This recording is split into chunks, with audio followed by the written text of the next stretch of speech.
Olá, a paz do Senhor Jesus. Eu sou o pastor Silas Daniel e este é o seu programa O Cristão e o Mundo, um programa de reflexão sobre os principais acontecimentos do Brasil e do mundo, analisado sempre dentro de uma visão de mundo cristã, uma visão de mundo bíblica.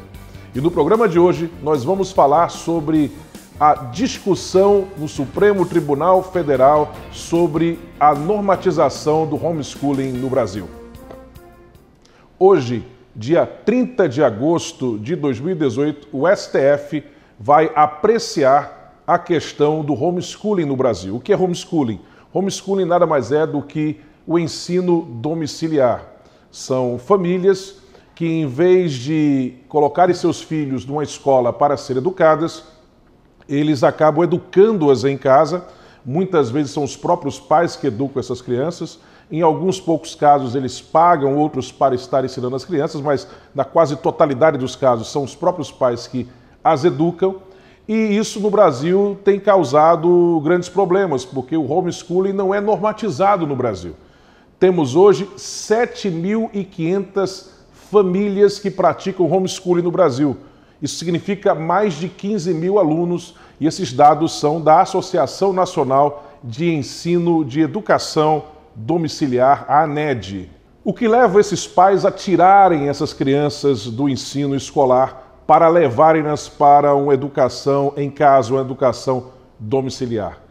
Bem, segundo pesquisas feitas nos Estados Unidos, onde o homeschooling é normatizado, é legal, 64% das famílias apontam razões religiosas, ou seja, o fato de que elas desejam ensinar seus filhos segundo preceitos religiosos que muitas vezes são obliterados, são atacados dentro de algumas escolas.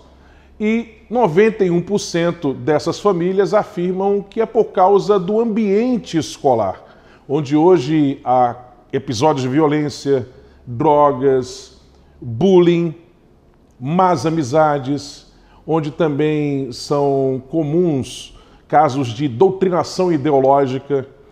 Enfim, por todos esses fatores, além, claro, da má qualidade da educação em algumas escolas, as famílias resolvem tirar seus filhos da escola e educarem-nas em casa. Isso é o homeschooling, que é uma prática que é legalizada em 65 países do mundo, inclusive nos Estados Unidos, onde o homeschooling, na verdade, sempre existiu, nunca deixou de ser permitido.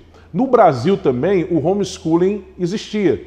Até o final do século XIX, início do século XX, havia o ensino doméstico no Brasil, como era chamado homeschooling aqui. Hoje a gente fala de ensino domiciliar, ou usa-se o termo em inglês homeschooling, mas naquela época no Brasil a coisa era normatizada e era chamada de ensino doméstico. Foi somente no século XX que isso deixou de ser uma realidade no Brasil. Aqui na América do Sul, nós temos alguns países que têm o homeschooling legalizado. Por exemplo, o Chile, a Colômbia, o Equador, o Paraguai.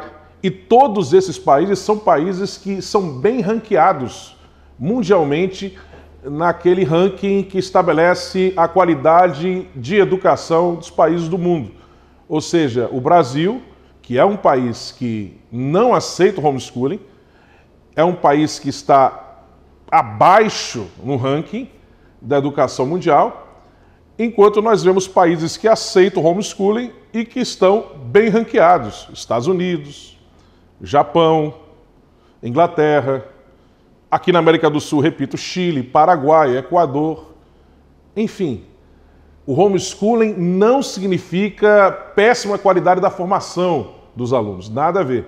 O que você precisa, sim, ter é uma normatização do homeschooling para que ele atinja os seus objetivos. E é isso que está em discussão no Brasil, é isso que hoje o STF vai estar discutindo. Nós cristãos sempre fomos a favor da educação. Aliás, o cristianismo é responsável pela ênfase na educação no Ocidente. É só lembrar que foram os cristãos que criaram as primeiras universidades. O que você tinha antes na antiguidade eram algumas escolas de filosofia que os gregos tinham e que se assemelham muito pouco àquilo que nós hoje chamamos de universidade. A universidade propriamente dita, inclusive com esse nome, surgiu na Idade Média ainda, com o cristianismo. A Igreja Católica criou as primeiras universidades, depois o protestantismo criaria muitas outras também. Nós vamos ter o cristianismo, inclusive, trabalhando na educação das pessoas, na alfabetização das pessoas. Não é verdade que o cristianismo pré-reforma protestante não queria alfabetizar as pessoas. Quando nós vemos na Idade Média 90% da população da Europa analfabeta, não é porque não havia possibilidade dessas pessoas se alfabetizarem. A igreja, ela oferecia educação, inclusive gratuita, para quem não tinha condições. Nas paróquias, nas igrejas, nas catedrais. O que acontecia é que pouca gente queria estudar. O ensino obrigatório foi uma invenção muito posterior, já na era moderna. Inclusive, era uma ideia de um educador protestante, o Comênios, no século XVII. Ele vai propor justamente o ensino obrigatório. Ele convence a rainha da Suécia a aplicar o ensino obrigatório no seu país. Com isso, a Suécia é toda alfabetizada e depois os outros países vão seguindo aquela proposta do Comênios. Comênios é criticado por alguns educadores hoje em dia porque foi ele aquele que deu início a essa coisa de você departamentalizar muito a educação, você acabar transformando a educação mais numa preparação da pessoa para uma profissão do que como uma preparação da pessoa para a vida, que era a proposta da educação originalmente, na Idade Média, no início da Era Moderna. Então tem esse lado negativo, o que veio depois de Comênios. O lado positivo foi o ensino obrigatório. E o homeschooling nada mais é do que mais uma modalidade de ensino. Aliás, a modalidade original, porque esse ensino escolar, e ainda mais obrigatório, ele vai surgir há poucos séculos. Antigamente as pessoas eram educadas em suas casas. Os pais educavam, então pagavam um professor para educar. A educação das pessoas se dava em casa. Alguns iam se educar em paróquias, em locais onde era oferecido também ensino, principalmente para as pessoas que não tinham muitas condições. As escolas foram surgindo posteriormente. E depois que elas surgiram, é que houve um pouco de contaminação ideológica. Isso mais recentemente, quando elas acabaram se tornando locais de doutrinação ideológica, isso somente a partir do século XX. Embora você já encontre indícios disso em Rousseau, né, no iluminismo francês, em Robespierre, que foi um grande seguidor de Rousseau durante a Revolução Francesa, ele já propõe o ensino obrigatório, onde inclusive as pessoas seriam tiradas de seus pais, as crianças seriam tiradas de seus pais para serem educadas em escolas do governo, onde elas seriam doutrinadas segundo a linha de pensamento do governo, a linha de pensamento dentro da premissa iluminista. E isso foi uma coisa que mais à frente acabaria gerando essa doutrinação ideológica que a gente encontra em muitas escolas, não só no Brasil, mas no mundo. E que é uma das razões pelas quais o homeschooling continua vivo e ativo em muitos países. Como é que funciona o homeschooling nos Estados Unidos? Nos Estados Unidos, você tem alguns estados em que não há um acompanhamento rígido dessa educação doméstica. O Estado confia que os pais estão educando seus filhos corretamente e depois essas pessoas, essas crianças, esses adolescentes que vão fazer depois faculdade, universidade, vão passar por exames que vão aferir se elas realmente estão preparadas para entrar numa universidade. Agora, em alguns outros estados dos Estados Unidos, você tem um acompanhamento mais rígido, onde anualmente, às vezes até trimestralmente, essas crianças têm que fazer testes que são aplicados pelo governo. Esses testes podem ser feitos pela própria internet, onde vai se aferir se essas crianças estão sendo educadas sim. É assim que funciona nos Estados Unidos. Lá a coisa é normatizada, é legalizada, aqui no Brasil ainda não. O que é que fez que o homeschooling não fosse, até agora, normatizado no Brasil? Primeiro que o homeschooling, ele ressurge no Brasil, porque como já dissemos introdutoriamente, ele existia no Brasil até o início do século XX, ele ressurge no Brasil mais recentemente. Essa discussão do homeschooling tem cerca de 18, 20 anos, nem 20 anos, na verdade. Começou ali nos anos 2000, 2001. Hoje nós temos cerca de 60 famílias processadas no Brasil por causa da prática do homeschooling, mas em 2016 o caso chegou ao Supremo Tribunal Federal e caiu nas mãos do ministro Luiz Barroso, que é o relator desse processo, que vai ser julgado hoje no STF. E ele, naquela época, em 2016, ele aplicou o sobrestamento, ou seja, ele impediu a continuidade, o andamento desses processos no Brasil contra essas famílias, até que o STF estude o caso e dê, então, a sua definição, dê, então, a sentença, a decisão final sobre esse assunto. Então, de 2 anos para cá, ninguém pode ser processado no Brasil pela prática do homeschooling. E hoje nós temos, repito, 7.500 famílias que praticam homeschooling, o que significa mais de 15 mil estudantes de homeschooling em nosso país. Queridos, vamos para um breve intervalo e no próximo bloco nós vamos estar ainda falando algumas coisas muito importantes sobre a situação brasileira no que tange ao homeschooling. Não saia daí, já já estamos de volta. 33 graus de decepção. A maçonaria exposta em sua essência. Muitos personagens da história mundial fizeram parte desta sociedade secreta, mas pouco se sabe sobre seus rituais. Se surpreenda com o testemunho de um ex-maçom que ascendeu até o grau 33, o patamar mais elevado da maçonaria. Uma obra necessária aos estudiosos e curiosos do tema. Adquira agora mesmo pelo nosso site cpad.com.br ou pelo 0800 021 7373. 33 graus de decepção. Um produto com a qualidade CPAD.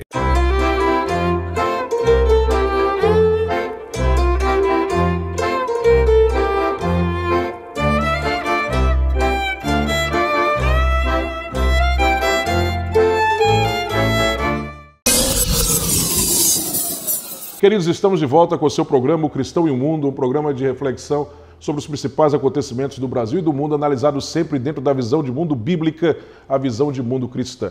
E se você está acompanhando desde o começo o programa de hoje, eu creio que está, sabe que nós estamos falando sobre o julgamento que o STF vai começar hoje sobre a questão do homeschooling no Brasil. A esperança de muitas famílias é que finalmente o homeschooling seja legalizado, normatizado em nosso país. Bem, o que fez com que o homeschooling sofresse grandemente no Brasil nos últimos 20 anos, nas últimas 2 décadas? O fato de que, apesar de a nossa Constituição brasileira não proibir diretamente o homeschooling, porque a Constituição diz que é responsável pela educação não só o Estado, mas as famílias, o que abre a brecha para o homeschooling no Brasil, nós temos outras legislações, né, que acabam se chocando frontalmente com o homeschooling. Você tem, por exemplo, a Lei de Diretrizes e Bases da Educação Nacional, e que é uma lei que foi preparada justamente para a área escolar. Então, obviamente, ela vai ser contrária ao homeschooling. Nós temos também o ECA, o Estatuto da Criança e do Adolescente, que também penaliza os pais que não matricularem os seus filhos na escola. E, finalmente, o Código Penal brasileiro, que considera esse tipo de prática abandono intelectual. O que não tem nada a ver com homeschooling, porque homeschooling não é abandono intelectual da criança. Muito ao contrário, são os pais educando os filhos numa outra modalidade. Em vez de seguirem a educação escolar, eles aplicam o ensino doméstico, o ensino domiciliar.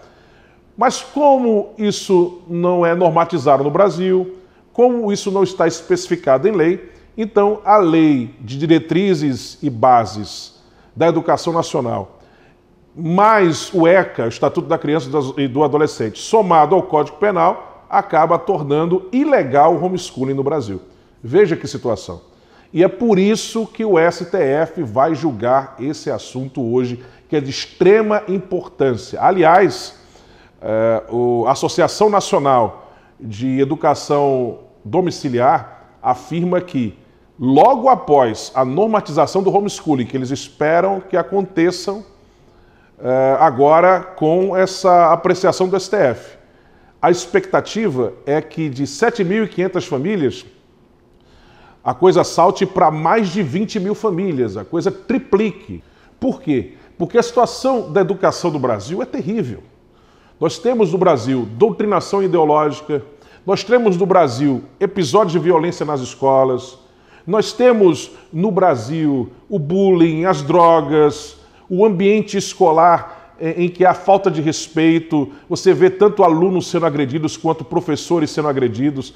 A educação pública, então, está uma tragédia. Inclusive, esse é um tema que está sendo discutido por aqueles que pleiteiam a presidência da República nas eleições do pleito deste ano.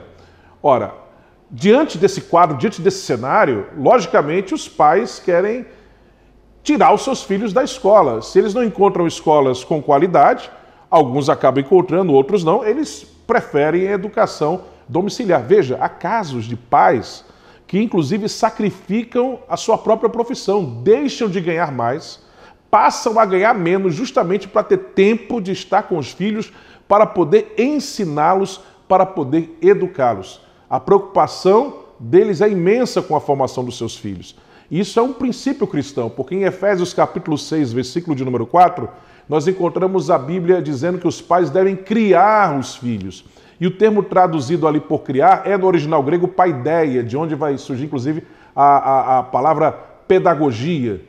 Paideia tem o sentido de formação, de instrução, de educação e de disciplina. Paideia não é simplesmente criar o filho dando-lhe provisão física e psicológica. Não é simplesmente isso. É dar ao filho uma formação, é disciplinar o filho, é instruí-lo e educá-lo. Essa é uma missão dos pais. O Estado pode auxiliar, mas os pais têm principalmente essa missão. Isso, inclusive, a gente vê até na igreja.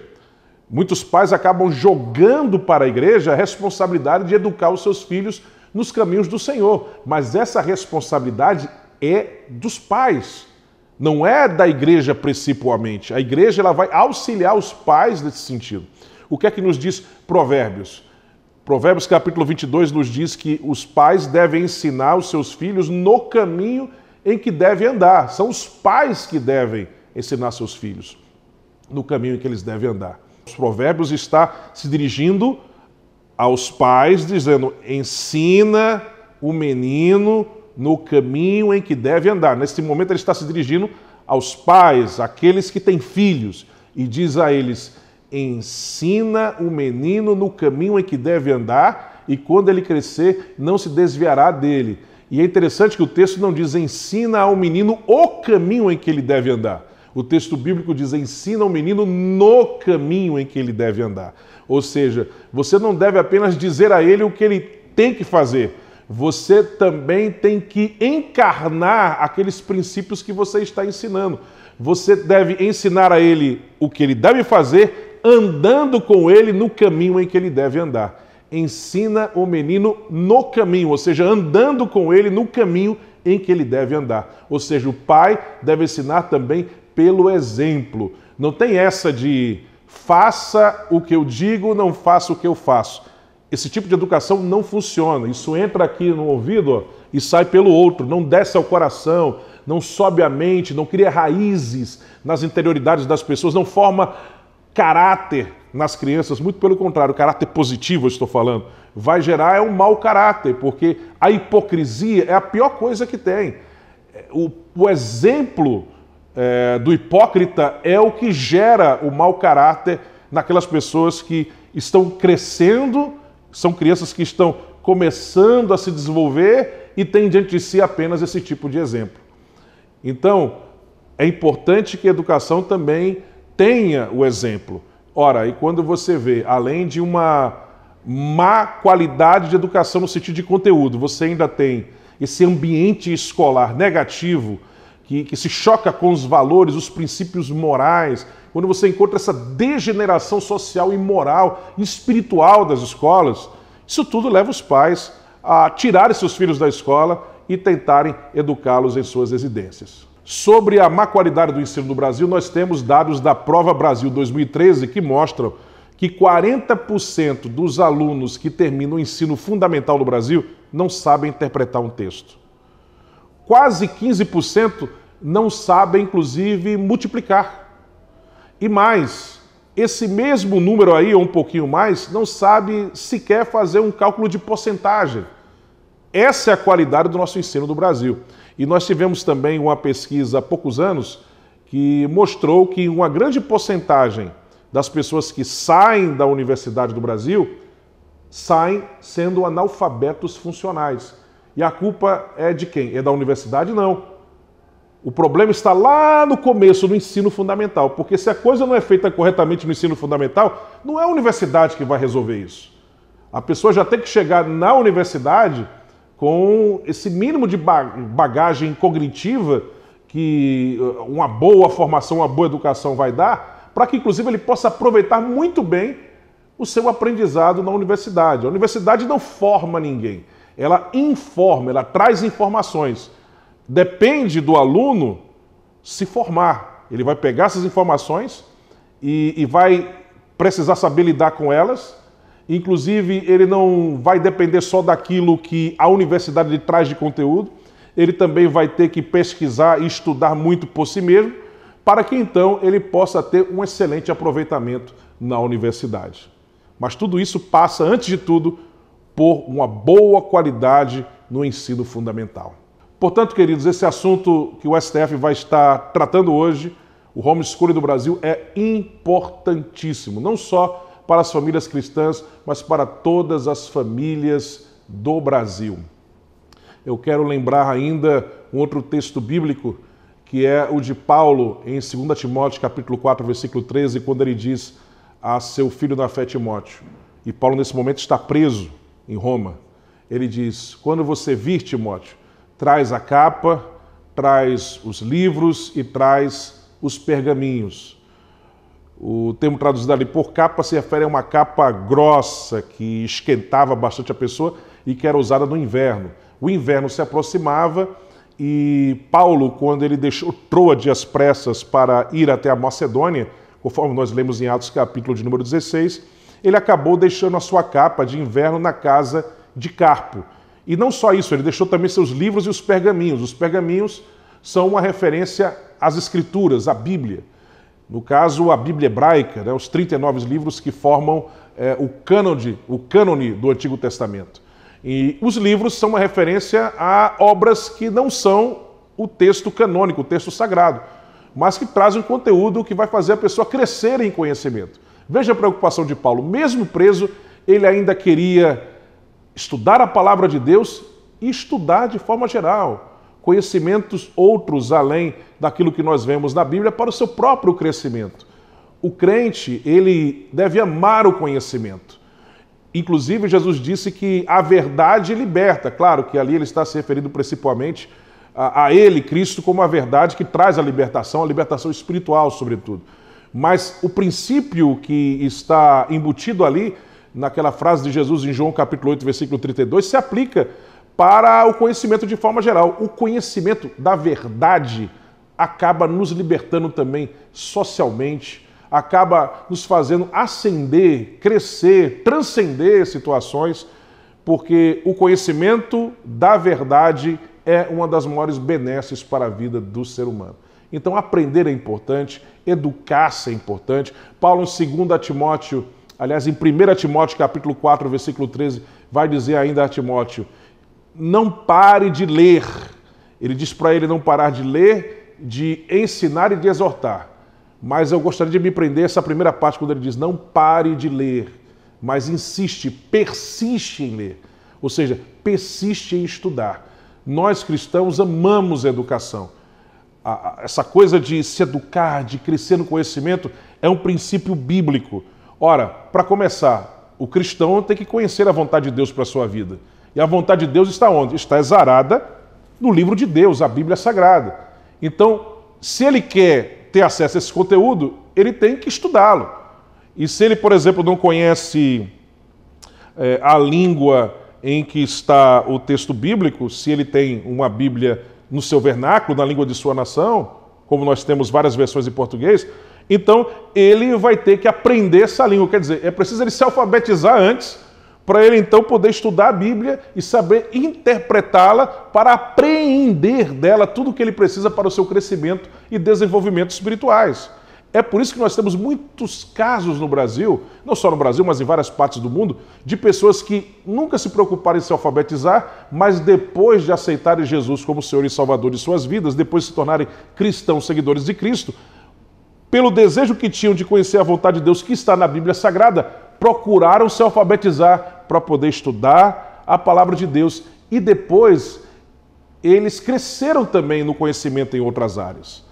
O cristianismo, a Bíblia, a palavra de Deus incentiva a pessoa ao conhecimento, a conhecer e prosseguir em conhecer. Primeiro ao Senhor, ao Deus Todo-Poderoso, a verdade para a nossa vida espiritual, moral, enfim.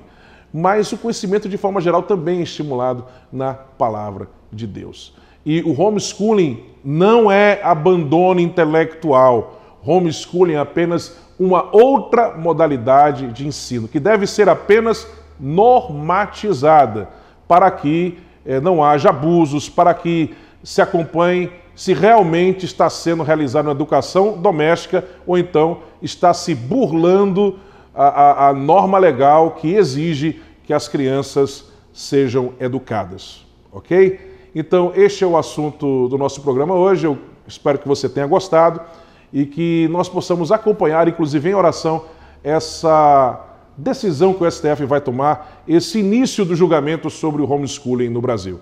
Um abraço e até o nosso próximo encontro na semana que vem.